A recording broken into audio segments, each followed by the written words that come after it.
Hey everyone, I've been driving this Ford Escape for a couple of 2,000 or 3,000 Ks over the last couple of weeks. So I thought I'd do a bit of a review on it. And it's not organised like everybody else's review and the way they do it and what they get paid to do it and all that. This is just telling you how it is. And I'm a Toyota man. Why? Because the way things work on Toyotas just work and they're reliable. I'll tell you what I like about this vehicle, but there's going to be a lot of things I don't like because I suppose I'm comparing to better quality vehicles. Let's jump inside and have a bit of a look and talk about what I like and what Before we jump in, it's a pretty decent looking car, not a bad looking car, good size. When I booked the rental car, I asked for a RAV4 hybrid. That's what it says on the paperwork, but you know how they roll or similar. Obviously, hire car places don't know that this vehicle is not similar to a Toyota in any way whatsoever. But pretty good looking car, sporty, and it does handle really well. It is just a Ford, remember? It's got about 43 odd thousand Ks on the clock. I had a 41 something or rather when I started driving it, so we've done a few Ks in it and made a bit of a mess in here over the last couple of weeks. Bloody dirty tissues and things lying around the joint. Let's first have a look. I think it's a last year's model. I can't see any reason to think anything otherwise. If everyone does a couple of thousand Ks like this, so it's done about 40,000 Ks. Have a quick look under the bonnet over that side for these cars. Looking at some cars, it's over that side. To pop the bonnet, and you got to go, well, you probably got to open the doors. 1, 2, and you can't do it with the door shut. That way the passenger can't accidentally open it. Beautiful. Actually, you can hear me shut that door because that's one of my complaints. You know that nice solid thud you get from those Toyota doors, solid doors and seals and whatever? These doors just sound really tinny. I don't know. Whatever. You can let me know what month and year it is from the rego if you like in New Zealand. And it is a petrol hybrid for the record, in case anyone wanted to know further details about what engine it is. You can work it out from what's sitting in front of you. We're not here to do mechanical checks or anything, just showing you what's under the bonnet. And the bonnet is really light, must be aluminium because I noticed lifting it up. Saving a lot of weight being a hybrid, you know, because we're going to save the planet, right? Wheels and tyres, 225 60 18s. The brakes, absolutely terrible. Let's talk about that first. They're really graunchy, grindy, typical of some old Fords. I think back in the EF Falcons and around the Ford Taurus and things like that had brakes that did this sort of thing. I thought they would have overcome it by now. I've never experienced anything like this in any of the Toyotas any time in recent times or ever that I can think of. All right, let's try and be positive for a minute. Let me fire it up. Just so that some lights on the dash, headlights are going to come on, fan's going to run. I'll turn the aircon off and turn the fan down, save a bit of noise. Let's try and be positive for a minute. Kind of really comfortable to sit in as far as the ergonomics go. It's not bad, okay? So that's the good side. I'm not a fan of the sort of plastic hard door trims and the way the corners are really sharp. So there's going to be a lot of negatives. I like the steering wheel, right? So it's kind of like sporty. It's got the red stitching. It's nice and comfortable to hold on to. And like I said, it handles well. So on the road, in the windy roads in NZ, there's no straight roads, well, not many anyway. When you're sort of getting around those bends, you really get to test out that. I've driven a lot of vehicles over the years. And, you know, sports cars, sedans, utes, four-wheel drives, whatever it might be. And I've owned a lot of vehicles, so extensive driving. I've done millions of kilometres of driving in motor vehicles. And I just think this one handles really well. So it's got a pretty good weight balance of suspension setup. What I don't like about the suspension is on those corrugated, I'm talking on the sealed blacktop quality New Zealand roads in most cases, but you do get those corrugations, and on the inside of the bend, it seems to like, it doesn't handle the corrugations too well. It seems to skip over a few. So if you go on quick and you hit the corrugations, yeah, you sort of feel like you jump over 3 and then get back on the ground again. So it goes, you know, skips out sideways a little bit, but it does it nice and evenly.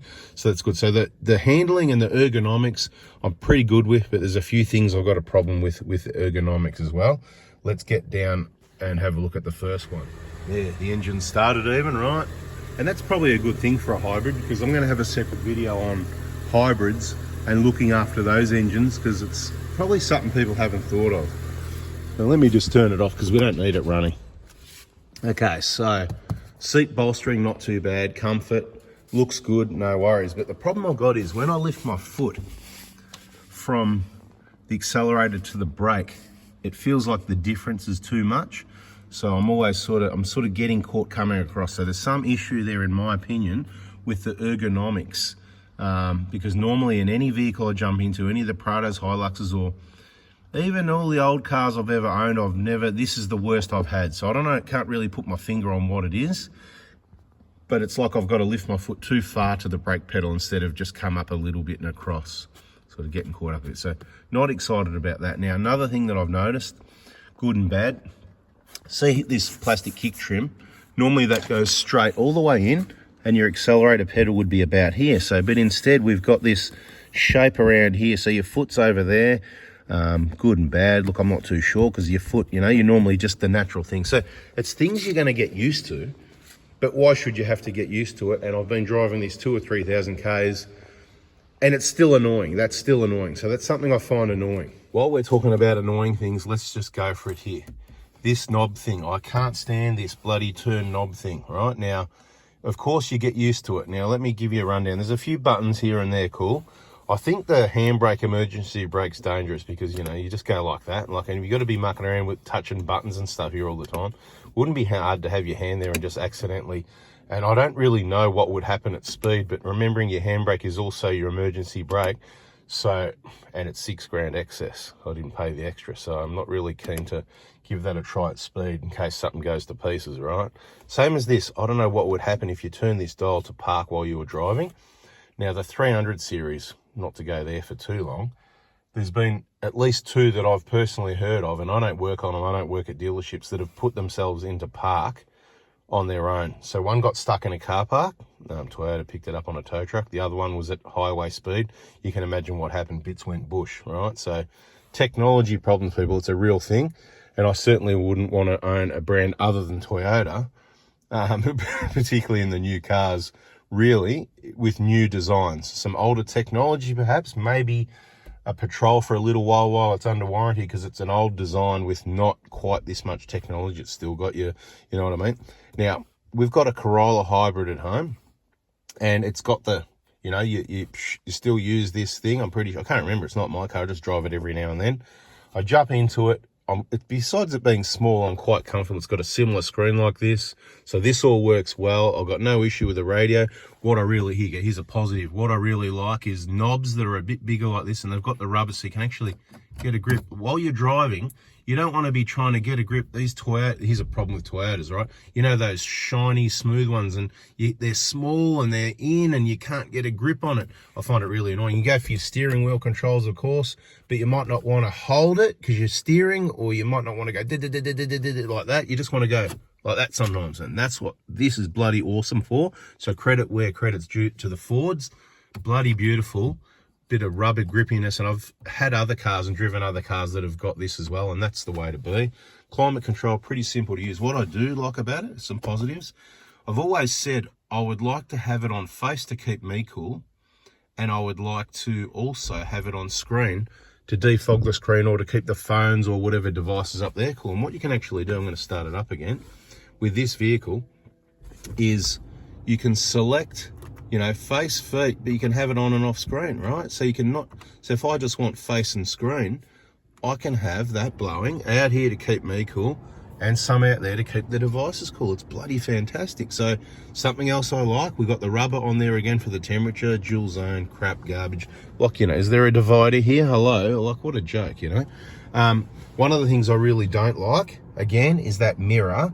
I'm just sort of getting down out of the way, but at my normal sort of height just driving, I've got to, you know, so I'm going to exaggerate. Well, I'm not going to exaggerate a little bit. I'm going to kind of go, so when I'm driving and I'm looking at, you know, where you look's where you go, riding bikes, motorbikes, cars, you got to look, plan ahead. You can't just look right here. So if I'm driving, I can't just look around here to go around the bend. I've got to look around, and I can't see around if I've got this mirror and that's up. That's hitting the plastic as far as up as it can possibly go. Same problem in the Patrol. Haven't ever had that in a Toyota. So there you go. There we are, Auckland at the moment, right? For those people still watching the video that give us stuff, not related to any review. Like I said, this is not organized. This is me just telling you the good things and bad things about the Escape, how I roll, just how it is, unedited. But we'll be on a plane tomorrow, back on deck around Melbourne. Got about another week of work and catching up to do, just a little trip here. And so when we're closed, we're not always on trips, holidays. It's restocking the workshop, cleaning, maintenance, finishing off other work, emergency jobs, whatever. So back on deck 28th of April. You can text me whatever you want then. If you're really keen to get some parts, you can text me straight after Easter from Tuesday onwards that week, but nothing will happen that week other than take your order, you can pay for it, reserves the stock for you. And of course, 28th that week onwards is all systems go, pack and send. Contact me to book into the Prada Hospital if you want to get something done. 28th of April is when it's all about. But back to what we're doing here. We're just crapping on really, aren't we? So what else I really don't like? Cruise control. I haven't worked out how to turn off the radar cruise control. So you turn it on like that and you set it by going like that. And I'm not a fan of this either. I certainly like the old Toyota system with the thing here because it was just totally separate. Push the button, up, down, really simple. I just really like that. I'm sure a lot of people would agree with me. I've got other vehicles. The Patrol's got it on the steering here. It's all right, but I don't prefer it, right? Same as that. I'm going to have a winch here. The intermittent wipers. Okay, so you've got that's on at speed. That's on at slow speed. That's on. Water detection, what do you call it? Rain sensing wipers, but there's no adjustment on the rain sensing. And what happens all the time is it's dry and the bloody thing's still going for ages when it's dry. I find that annoying. And the other thing that happens, then it starts raining and it's getting really wet before they actually kick in. So they've got a problem with, it's not Toyota quality. Toyota wouldn't do that, and Toyota makes it adjustable. Now what this does, it's not adjustment. You go like that, and then you're on normal standard intermittent, which is fine. I think I prefer that than a non-adjustable rain sensing setup. So that's obviously, look, I don't know, it's showing rain sensing all the way. But to me, when I've adjusted this, it's like that's rain sensing. And it does, like I said, it takes a while to come on to dry it. And it keeps going when it's dry. So it's got the problem each way on that. And when I go like that, it seems to just go to an consistent intermittent thing. And I've gone to that. Maybe I've got to try this one here, but I don't know what that's going to do. Anyway, not excited about the intermittent, the rain sensing wipers, whatever, but everything else, whatever. I don't like radar cruise. Couldn't figure out how to turn it off because you just find yourself going slow when the car catch up to people, and then you got to move over sooner than you want to so it doesn't slow you down. You know what I mean? It's a pain in the butt. You can't do quality, consistent driving with radar cruise control. The only thing that's good for is sitting in traffic, if you're sitting in traffic. It's got a couple of power outlets there, so it's got the two different USBs, which is good, and they work as soon as you unlock the car. I don't know, when you shut it down it goes off, but as soon as you unlock the car it's working straight away, which is good. It's got wireless charging, which I don't like wireless charging in general because it makes your phone really hot. Everybody noticed that? Does it make sense to you that that's not going to be good for your phone or your battery making it that hot? Since remember, when they get hot, they've got temperature warnings and then they even shut down. So do you think running it as hot as you possibly can before it shuts down is a good thing for the life of the phone? Yeah, I don't think so. So seems to be common sense to me. I don't like wireless charging, even though I do use it on the quad lock because I have the aircon on the screen all the time on my vehicles, and that's why I said this was really good. So there's pros and cons. There's a card slot here. I don't know what that's for. Is that, is that to pay in the future? You'll be able to just leave your card in there and they'll automatically take the money out, and the electricity will just come from the sky into the electric vehicle you've got, right? So that's where things are headed. Yeah, the hold thing, you know what I mean? You put that on, it holds it, whatever. I'm not here to tell you how, but it's got all the usual stuff these cars have got. Now, the hybrid, it says about 6 litres per 100 Ks. Been getting about 6 to 6.5, closer to 6.5 litres per 100. Overall, the vehicle, I say, is very economical for what we've been doing. Highway speeds, the engine's running, all that sort of thing. So 6.5 litres per 100 Ks highway speeds, that's very good economy for a good mid-size vehicle like this. The problem I've got is the hybrid part of it doesn't seem as efficient. The engine comes in sooner than... I'm limited on Toyota hybrid use. It's only the Corolla that I've driven kind of extensively compared to all the other cars as when we used to service, hybrid Camrys and stuff like that. And I noticed, again, you reverse out in electric, and as soon as you hit the road, the engines start. Things have changed in the ones I've driven in recent years. The Toyota hybrids are awesome. There's a lot more electric. You can drive it slow. The engine stays off for a while. Bada bing, bada boom, whatever. What else I got to tell you about this? I like the steering wheel. The comfort's good. It handles well. Can't stand that. Did I mention that? So in the Toyota, right? I did mention it. I'm just like boom back and it does the braking and then bang forward into drive again, which is your normal mode. Now in this one, you press, so you've got, again, I'll start it, right? Park, reverse, neutral, drive, no problem. Okay, cool.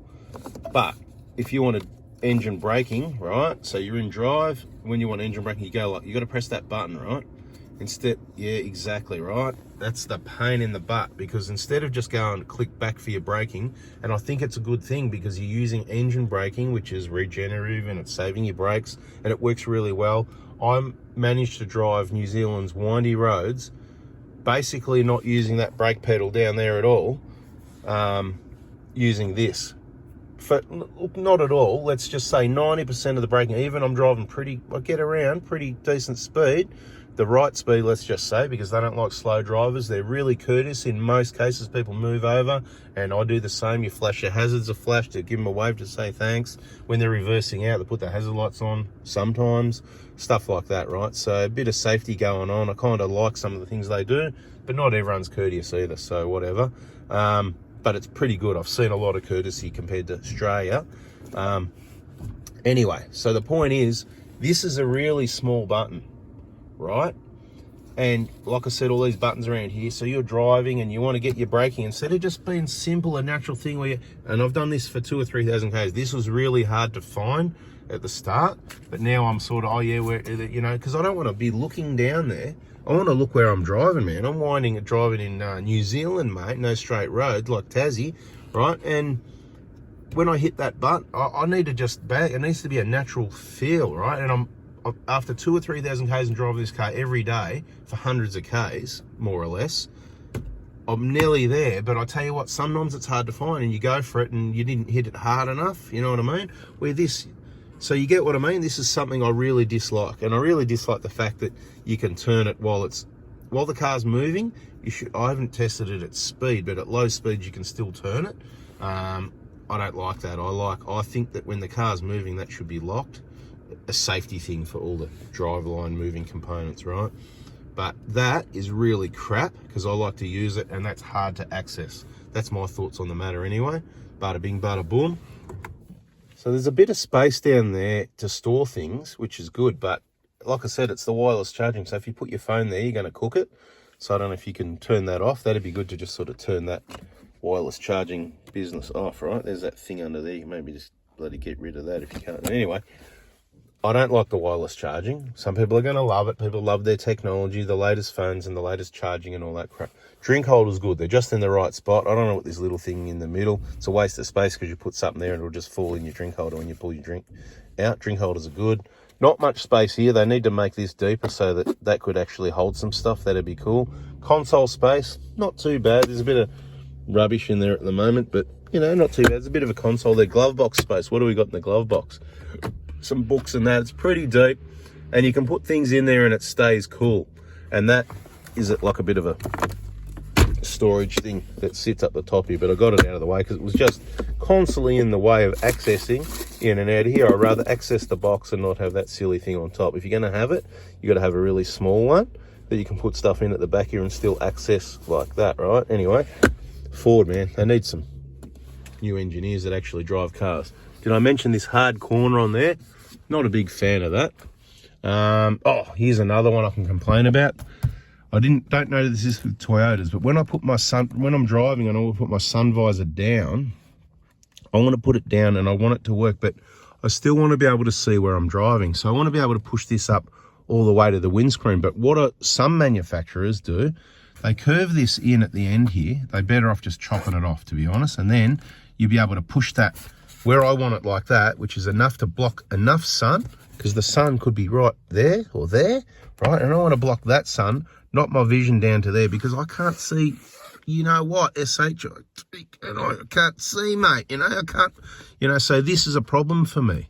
I'm not that tall, really. I'm just a normal sort of medium, big sort of bloke, but, you know, 6 foot-ish, let's just say.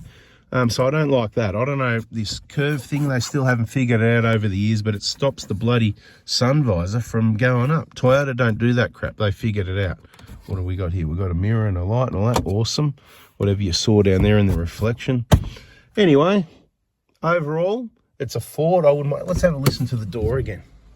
Have a listen to the door. That sounds all right, actually. I think I've got used to it. But when I first shut these doors, and even the rest of the family, they're going, oh. They're going, oh. Yeah, you know. Yeah, it's just, yeah, I don't know. It's not the same. It's not a Toyota, mate. Anyway, that's it. I've waffled enough about it. I think we've covered the key points of what I think of the vehicle. We could be more thorough, but as far as buying one goes, I wouldn't buy one because I'd just get a Toyota. I'd certainly get a RAV4 hybrid or maybe a Kluger or a Camry or anything like that for so many reasons. It's a 2.5 litre engine, FHEV. It's got the Apple CarPlay, and like all Apple CarPlays, this one, it works pretty well, but every now and then they do the glitchy thing, and we try all these different leads because it seems to be, because it keeps disconnecting and reconnecting, and then we try a different lead and we go, oh yeah, that's fixed it, and then it does it sometimes with that lead as well. And so look, I don't know if it's the quality of the leads really, or if it's the CarPlay, but I've noticed that with CarPlay in many vehicles, including Toyotas, that sometimes it does that. If you made it this far in the video, let me know in the comments if you've noticed anything like that with Apple CarPlay with a lead. And, you know, then you got wireless Apple CarPlay on some cars, including this one. You can do it wirelessly if you like, but sometimes I don't want to connect. I might be doing something with a phone that I don't want it to automatically connect when I get in the car, or I might want to connect a different phone, whatever the case may be. So anyway, I've had a bit of a whinge. I've told you, I think it looks decent. It handles well. To sit in the seat and drive, it's great. The sporty driving on the bends, really annoying with that. The windscreen wiper thing we talked about, the accelerator, brake pedal, moving the foot across there just doesn't quite feel. So a little bit on the ergonomics and the quality of the vehicle. I don't even know where it's made, but it feels like it's not one of the quality build countries, let's just say. The finish looks all right. People in a new car are going, oh yeah, this is great, this is nice, and it's okay. It's not bad. I mean, how much money are you saving on one of these compared to a RAV4 hybrid? Let me know in the comments. I don't know what spec this is either. You can hopefully work it out from the info. Bada bing, catch you on the next one.